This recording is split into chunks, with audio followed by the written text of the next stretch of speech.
Greetings. Once again, we meet up, we hook up for the midnight chat. Why do I call it the midnight chat? Because it's 12 o'clock and the darkest hours are before dawn. It looks bleak for the black man nowadays. It don't seem like we can win this for those of us who want to win. But you got to ask yourself, do you really want to win? I know I do. 72 years old, but I'm still got some fight in me. I still got that warrior spirit.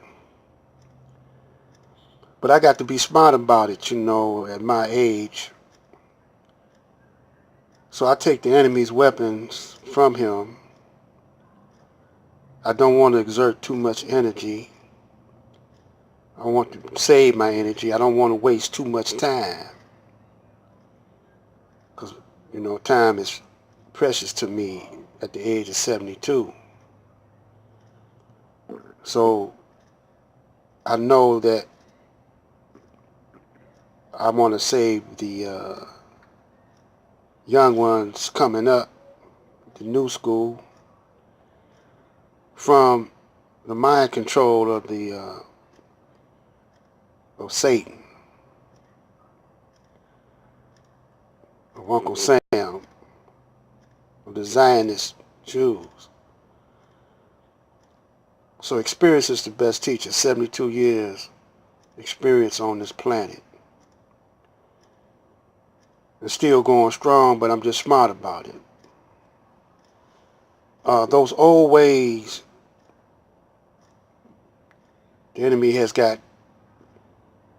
he got hip to our strategy. We still using 50s and 60s and 70s strategy.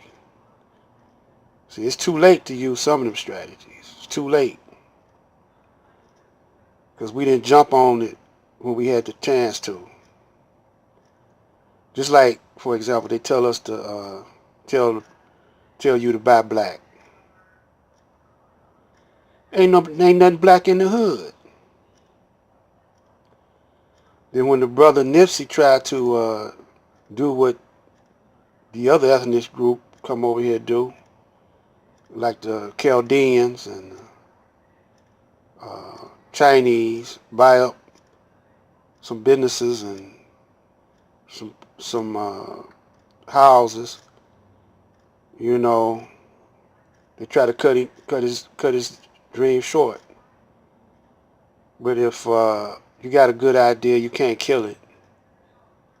And somebody might take up the battle, but it's kind of hard because look at the Honorable Elijah Muhammad and what he built up.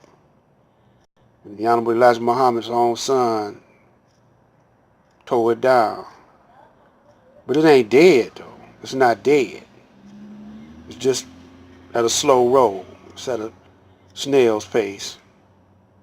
It's in critical condition, but it ain't down and out. And the same with the black man. All his businesses in the community, his grocery stores, his auto mechanic shops, his doctor facilities, his lawyers, all of them, you can't spend no money with them. Maybe you got a black dentist, fix your teeth, or beauty salon. But the number one business in the black community is the churches. The Christian church, Baptist, whatever, is the number one black business. Yeah. But when you look at a mega church and look at the neighborhoods surrounding that church, or any church period, the neighborhoods is hit. So, brothers and sisters, you gotta make your own house a business. That's right. You gotta run your house like a business. You gotta take inventory when you get low on food. You gotta take inventory. Keep your pantry well stocked. And that takes money, right? Well, what kind of business can you do at the crib, out at the house, other than sell dope? See, dope boys forget that they half the people, their customers is dope fiends, drug addicts, and they got to steal or rob uh, from their own kind to supply their habit. And the rest of your brothers and sisters in your hood, they don't want to get high, you know. They smart enough not to get high, but they got to go outside the hood to buy food or clothing or shelter, because there's nothing in even banks, man. You ain't even hardly got no banks in the black neighborhoods. So the only thing you could buy in the black neighborhood is dope and ass. You could buy some ass, man, when you can't buy nothing else. So, now it's time for supreme wisdom and strategy for all the brothers who have it. And the majority of those Christians, they don't have it yet. They ain't got it. They hang out with each other and have a Holy Ghost party when they come to church. But then they go out and shop at these Krogers, and they don't think to even build a food warehouse or food bank. Why your church can't have a food bank in the hood? All the church members pull their resources together, go to the warehouse like Sam's Club or Costco's or some warehouse, and buy up a lot of food and buy up one of those baking buildings, keep it clean and whatever, and distribute or sell food at a reasonable price to the neighborhood. They don't want to do that. Why you can't open up a fish farm in one of those warehouses, an indoor fish farm, raising fish and selling fish, have a fishery. Why you can't have a indoor, buy one of those vacant factories, clean it out real good, have an indoor chicken farm. Where they used to make cars at, or a warehouse where they used to, one of them big ass warehouses, and the church pull their resources together. But the church don't have to do it, because they might not do it, because they don't know who Jesus really is. And Easter coming up, I'm gonna tell you, Jesus said this. Jesus was a revolutionary.